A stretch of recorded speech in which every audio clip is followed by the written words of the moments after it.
ทักทายสบายดีแต่ละเช้าของแต่ละคนจะบอกคือกันพี่น้องทุกคนก็จะมี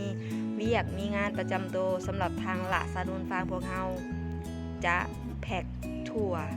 งอกจัดส่งให้พี่น้องทุกห้านเฝอทั้งตลาดนี่เป็นถั่วงอกสดๆใหม่ๆจากทางละสานุนฟาร์มของเฮาอันนี้ก็จะเป็นการบรรจุถุงทางฟาร์มของเฮาเนี่ยจะเป็นการบรรจุแบบ1 กิโลสำหรับฟาร์มใดที่แบบว่าบรรจุแบบหลายๆโลนี่ก็โชคดีไปพี่น้องนี่การบรรจุก็คือจะแบบนี้เลยพี่น้องก็จะหายใส่ถุงขนาดประมาณนี้เลยพี่น้องเพื่อการเก็บไว้ของพี่น้องทางห้านเฟ้อก็จะง่ายขึ้นพี่น้องอันนี้จะหาย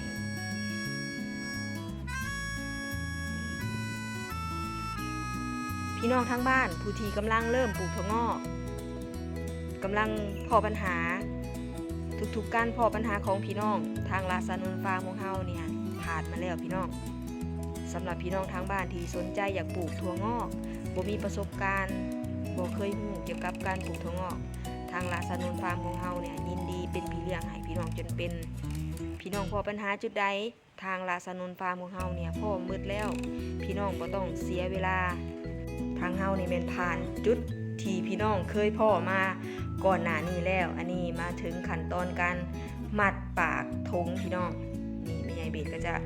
เอาลมมันออกก่อนพี่น้องคอยมัดเพื่อให้ถุงงอกของเราเนี่ยเก็บได้ด้นขึ้นพี่น้องนี่จะบรรจุประมาณนี้เลย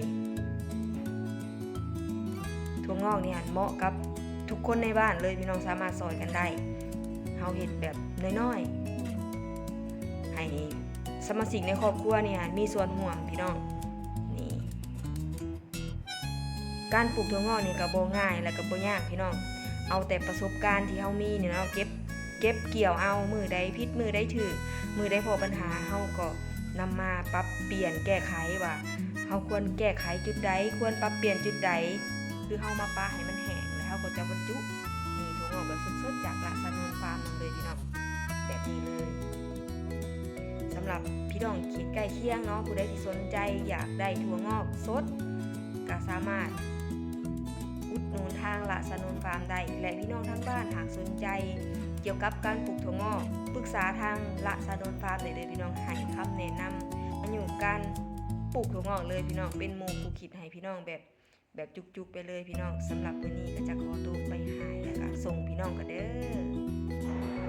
เตรียมจัดส่งกันทุกมื้อเด้อพี่น้องเด้อในถั่วแขกดำพม่าคัดพิเศษจากโรงงานนี่เป็นแกนถั่วที่สมบูรณ์เปอร์เซ็นต์การงอกจะดีหลายพี่น้องหากพี่น้องทั้งบ้านเนาะทานใดที่ปลูกถั่วงอกหรือมีญาติพี่น้องที่ปลูกถั่วงอกอยู่แล้วหากสนใจก็ฝากอุดหนุนทางละสานุนฟาร์มนั่นเด้อพี่น้องเด้อทางเฮาเนี่ยจัดส่งด้วยมีไซขนส่งสาขาแกงแห่ให้พี่น้องอันนี้จะเป็นถั่วงอกที่ออกจากถั่วแขกดำพม่าผิวดำพี่น้อง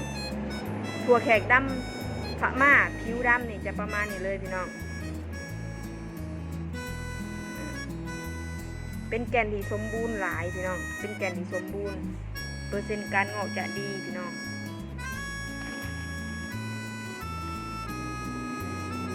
หากพี่น้องทางบ้านสนใจปลูกถั่วงอกก็สามารถสอบถามทางละสานุนฟ